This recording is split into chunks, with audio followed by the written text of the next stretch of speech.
साथी नमस्कार। आज मैं हाजिर हूँ एक नया वीडियो लेकर के।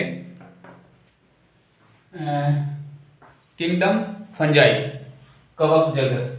आपने मोनेरा पढ़ लिया, प्रोटिस्टा पढ़ लिया, आज है आपका कवक जगत। ठीक है। और 5 जगत प्रणाली में 5 जगत थे आपका मोनेरा, प्रोटिस्टा, फंजाई, एनिमेलिया और प्लांटिता। कल या आज शाम को या कल मैं आपका प्लांटिका लेके आऊँगा, लेकिन आज इसको देखिए। कवक जगत में सब कवक शामिल होते हैं। ठीक है। ये 2 जगत प्रणाली में पहले ये शैवाल और कवक दोनों थेलोफाइटा में रखते थे। किस में रखते थे? थेलोफाइटा में। लेकिन 5 जगत प्रणाली में इसको एक अलग से किंगडम बना दिया है। ठीक है। देखिए, कवकों के अध्ययन को माइकोलॉजी कहते हैं। कवकों के अध्ययन को क्या कहते हैं? माइकोलॉजी कहते हैं। याद रखना, इसको बहुत इंपॉर्टेंट है। माइकोलॉजी, कवकों के अध्ययन को क्या बोलते हैं? माइकोलॉजी। माइकोलॉजी बोलते हैं। और इनका जो माइकोलॉजी का फादर है, फादर ऑफ माइकोलॉजी पीए मिचेली है। पीए मिचेली है। ठीक है। ये सवाल पूछा जाता है कि माइकोलॉजी का पिता किसे कहा जाता है? माइकोलॉजी का जनक कौन है? तो पीए मिचेली है। ये माइकोलॉजी के पिता में या जनक कहा जाता है। ठीक है। कवक जो होते हैं बहुत ही क्या बोलते हैं इसको, विश्वव्यापी होते हैं। क्या होते हैं? विश्वव्यापी होते हैं। कॉस्मोपॉलिटेंट कहते हैं, क्योंकि ये नम, गर्म सब जगह पर पाया जाता है। ठीक है। और फंजाई देखो, ये फंजाई जो कवक होता है, एक इसमें क्लोरोप्लास्ट या क्लोरोफिल नहीं होता।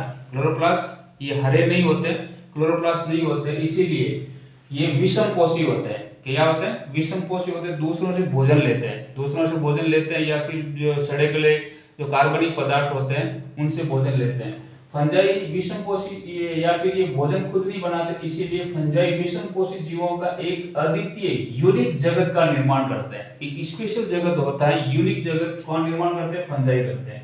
ठीक है। इनमें पोषण की विधि क्या हो सकती है? मर्तोपजीवी होते हैं, मरे हुए जीवों से भोजन ले सकते हैं। और इस जो भोजन लेने की प्रक्रिया वो अवशोषणी होती है, यानी ये अवशोषक करते हैं। क्या करते हैं? अवशोषण करते हैं। इस भोजन विधि को क्या बोलते हैं? अवशोषण विधि बोलते हैं। और कुछ परजीवी होते हैं, और परजीवी जो अपने भोजन लेंगे कवक, वो किसके द्वारा होता है? एक संरचना होती है जिसको चुष्कांग या होस्टोरिया बोलते हैं। क्या बोलते हैं इनको? होस्टोरिया बोलते हैं। ये सवाल बन चुका है कि जो कवक या फंजाई अपना भोजन किसी परजीवी से लेता है, जिस जीव पर ये डिपेंड रहते हैं उनसे लेते हैं, उनको क्या बोलते हैं? होस्टेरिया बोलते हैं। और ये ज्यादातर क्या सहज जीवन बिताते हैं, जैसे लाइकेन और माइकोराइजा। कवक और शैवालों का सहजीवन, साथ साथ जीवन यापन करते हैं, उसको क्या बोलते हैं? सहजीवी। उसको लाइकेन बोलते हैं। उस संरचना को क्या बोलते हैं? लाइकेन बोलते हैं। और कवक और उच्च पादप का सहजीवन क्या बोला जाता है? उसको माइकोराइजा कहा जाता है। क्या कहा जाता है? माइकोराइजा कहा जाता है। ठीक है। और कवकों का यानी फंजाई का जो शरीर होता है, तंतु होता है, उसको माइसीलियम कहते हैं। क्या कहते हैं? माइसीलियम कहते हैं। ठीक है। क्या कहते हैं? कवक जाल को पूरे को माइसीलियम कहते हैं। ये सवाल बनता है, एग्जाम में सवाल बनता है कि फंजाई या कवक का पूरा शरीर जो होता है उसको क्या कहते हैं? माइसीलियम कहते हैं। क्या कहते हैं? माइसीलियम कहते हैं। ठीक है। नेक्स्ट पॉइंट है, बहुत इंपॉर्टेंट है ये। कवकों की कोशिका भित्ति, सेल वॉल। फंजाई की कोशिका भित्ति किसकी बनी होती है? काइटिन की बनी होती है। ये सवाल बना हुआ है एग्जाम में, बहुत बार पूछा भी जा चुका है। और फॉस्फोलिपिड की बनी होती है। ठीक है। पॉलीसेकेराइड पॉलीसेकेराइड बोलते हैं इसको।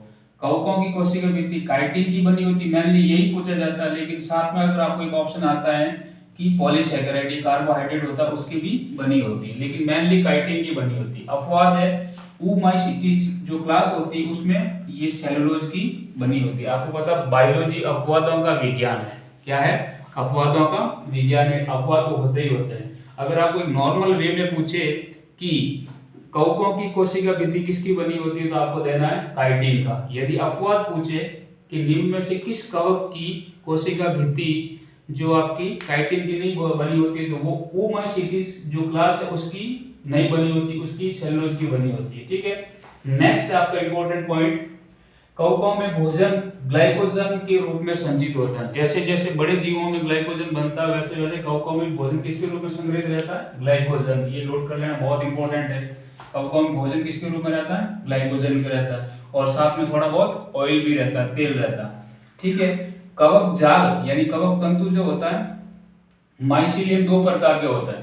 किस पर कितने प्रकार का होता है? कवकों का जाल दो प्रकार के। तो होमोथैलिक, क्या होता है? होमोथैलिक। उसमें सेल्फ फर्टाइल होता है, आपस में जनन कर सकता है। इनका जो माइसीलियम होता है वो दूसरों पर डिपेंड नहीं रहता है, एक तंतु दूसरे तंतु से जो जनन कर सकता है उसको बोलते हैं सेल्फ फर्टाइल बोलते हैं। क्या बोलते हैं? सेल्फ फर्टाइल बोलते हैं। दूसरे प्रकार का जो आपका तंतु होता है वो क्या होता है? कवक जाल हिट्रोथैलिक होता है। हिट्रोथैलिक होता है, हिट्रोथैलिक, हिट्रोथैलिक, हिट्रोथैलिक। ये क्या होता है? सेल्फ स्टेराइल होता है, स्वयं बंदी होते हैं। इसको जनन के लिए दूसरे तंतु की आवश्यकता, दूसरे कवक जाल की आवश्यकता होती है। ठीक है। कवकों में जो जनन होता है तीन प्रकार का होता है। कितने प्रकार का होता है? तीन प्रकार। एक तो कायिक जनन होता है। क्या होता है? कायिक जनन होता है। ये कायिक जनन आपका जो फ्रेगमेंटेशन से होता है, खंडन द्वारा हो सकता है, बडिंग द्वारा होता है, कलिका निर्माण द्वारा हो सकता है, फ्यूजन विखंडन द्वारा हो सकता है। विखंडन, बडिंग और फ्यूजन द्वारा। फ्यूजन का मतलब बिखर जाता है। जब भी आप इसका माइसीलियम टूट जाता है, बिखर जाता है किसी की वजह से, ताप की वजह से या हवा आने की वजह से या किसी जानवर ने उसको तोड़ फोड़ दिया, तो इसको बोलते हैं फ्यूजन। तो भी एक नया जीव बन सकता है, नया माइसीलियम बन सकता है। दूसरा जो आपका विधि है आपकी लैंगिक जनन है। कौन सी है? लैंगिक जनन है। लैंगिक जनन दो प्रकार का हो सकता है, स्पोर एंजियोस्पोर के द्वारा और एक कॉनिडिया द्वारा। ये स्पोर एंजियोस्पोर होता है वो क्या है? दो प्रकार से होता है, जू स्पोर के द्वारा और एप्लानोस्पोर द्वारा होता है। एप्लानोस्पोर में क्या होता है आपका? इसमें फ्लैजिला नहीं होते हैं। एप्लानोस्पोर में क्या नहीं होता है? फ्लैजिला, और ये एचल होता है। जबकि जू स्पोर में क्या होता है? जब आपके युग्मक बनते हैं वो गतिशील होते हैं। ठीक है। और दूसरा है कॉनिडियो निर्माण द्वारा। किसके द्वारा? कॉनिडियो निर्माण द्वारा। तीसरी विधि है आपका लैंगिक जनन। लैंगिक जनन देखो यहाँ पे कवकों में स्पेशल प्रकार की होती है। एक तो प्लाज्मोगेमी। प्लाज्मोगेमी का मतलब होता है कोशिका द्रव का आपस में मिलना, इसको अपन प्लाज्मोगेमी कहते हैं। कैरियोगेमी क्या होती है? केंद्रकों का आपस में जुड़ना, कैरियोगेमी कहलाता है। और उसके बाद में इसमें क्या होता है? मियोसिस होता है। क्या होता है? मियोसिस होता है। इस प्रकार कवकों में तीन प्रकार का जन्म होता है, कायिक जनन, अलैंगिक जनन और लैंगिक जनन होता है। ठीक है।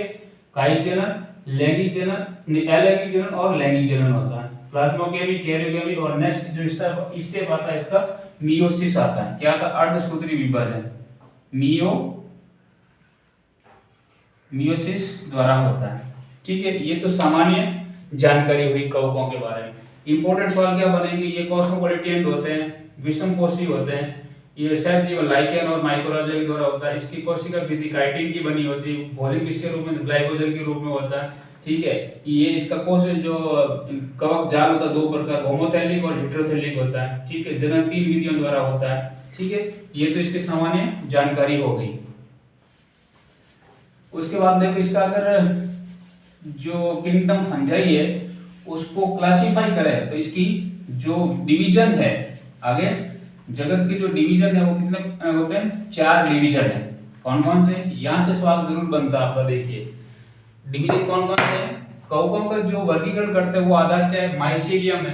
क्या है? माइसीलियम कैसा है। ठीक है। उसके बाद बीजाणु कैसे बनते हैं और उसके बाद जन्म कैसा होता है। जनन के आधार पर इनको 4 डिवीजन में बांटा गया है। एक तो फाइकोमाइसीटीज जिसको लोबर फंजाई कहते हैं। ये आपको सवाल बनता है कि फाइकोमाइसीटीज या लोबर फंजाई किस डिवीजन में रखते हैं, तो वो है आपका फाइकोमाइसीटीज। ठीक है। दूसरी क्लास है आपको एस्कोमाइसीटीज, इसको सैक फंजाई कहते हैं।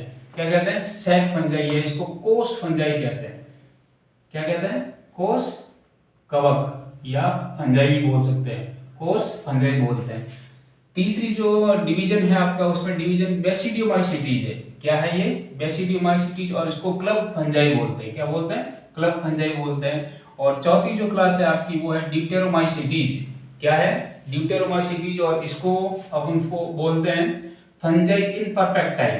फंजाई इनपरफेक्टाई। इनके सामान्य नाम से भी सवाल बनता है। ये सवाल बना हुआ है, ये सवाल कॉम्पिटिटिव एग्जाम में बना हुआ है। ठीक है। ड्यूटेरोमाइसीटीज को बोलते हैं फंजाई इनपरफेक्टाई। बेसिडियोमाइसीटीज जो विभाग है आपका डिवीजन उसको क्लब फंजाई कहते हैं, एस्कोमाइसीटीज को सेक फंजाई कहते हैं और फाइकोमाइसीटीज को लोबर फंजाई कहते हैं, क्योंकि ये निम्न क्लास की फंजाई है। ठीक है, ये क्लास हो गई। उसके बाद में अगर इसका आगे डिटेल से इसका ध्यान रखा जाए तो पहला है आपका फाइकोमाइसीटीज, इसको एल्गल फंजाई कहते हैं। इस वर्ड का मतलब समझिए, एल्गल फंजाई कहते हैं। क्यों कहते हैं? क्योंकि ये पानी में रहती, एक्वेटिक होती है। क्या होती है? पानी में रहती है,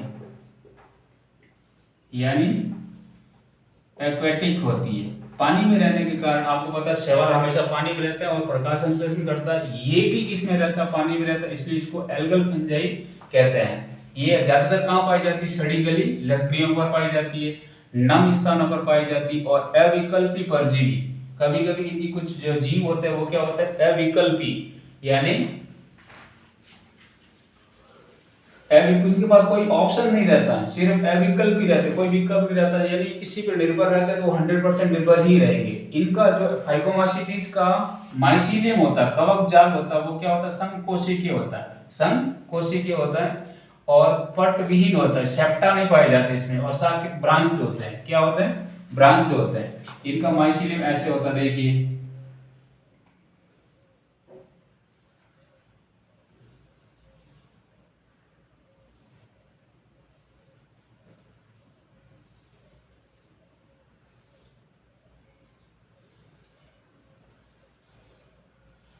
ऐसे होता है। इनके बीच में क्या होता है? संकोशिकीय, ये कोशिका बनती है, यहाँ पे केंद्रक है, यहाँ का अंतरक है, यहाँ इसको संकोशिकीय बोलते हैं। और इनके बीच में सेप्टम, ऐसे सेप्टम पट नहीं पाए जाते हैं। ठीक है, पट विहीन होता है और साकेत होता है, ब्रांच होती है, ब्रांचें पाई जाती है, ये इनको शाखाएं बोलते हैं।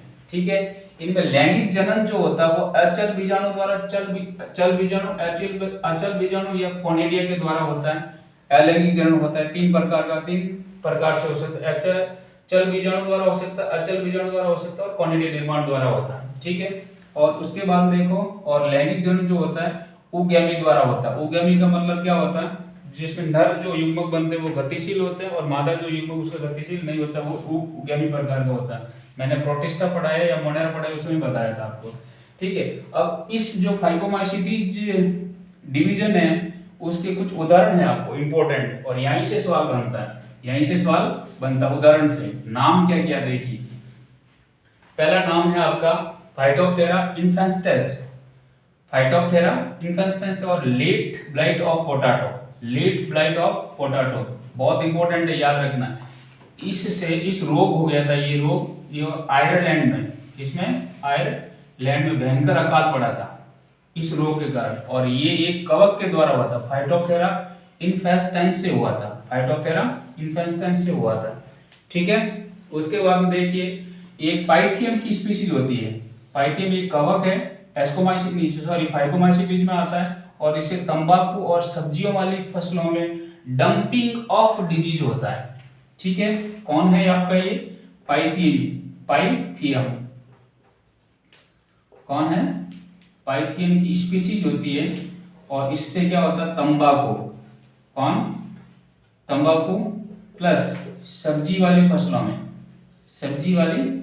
में डंपिंग, कौन सा रोग होता है? डंपिंग ऑफ डिजीज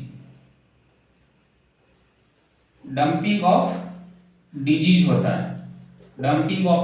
है। ये सवाल बनता है, किस कवक से तंबाकू और सब्जियों की फसलों में डंपिंग ऑफ डिजीज होता है? आपको बताना पड़ेगा पाइथियम की स्पीशीज, उल्टा भी सवाल पूछ सकते हैं। ठीक है, नेक्स्ट जिसका एग्जांपल है आपका एल्बुगो कैंडिडा। कौन सा है? एल्बुगो कैंडिडा, और ये जो है आपका कुर्सीफेरी कुल के पादपों में व्हाइट रस्ट या व्हाइट स्पॉट ऑफ कुर्सीफेरी प्लांट में रोग कोज करता है, रोग उत्पन्न करता है। ये भी रोग उत्पन्न करता है और ये भी रोग उत्पन्न करता है। एल्बुगो कैंडिडा भी कुर्सीफेरी कुल के पादपों में व्हाइट रस्ट या व्हाइट स्पॉट ऑफ कुर्सीफेरी, आपने देखा होगा जो भी गाजर और मूली होती है उनकी पत्तियों पर क्या होता है? उनकी पत्तियों पे काले ये व्हाइट धब्बे बन जाते हैं, लंबी लाइनें बन जाती, उसको ही व्हाइट स्पॉट ऑफ कुर्सीफेरी कुल के पादप कहते हैं। ठीक है, और ये देखिए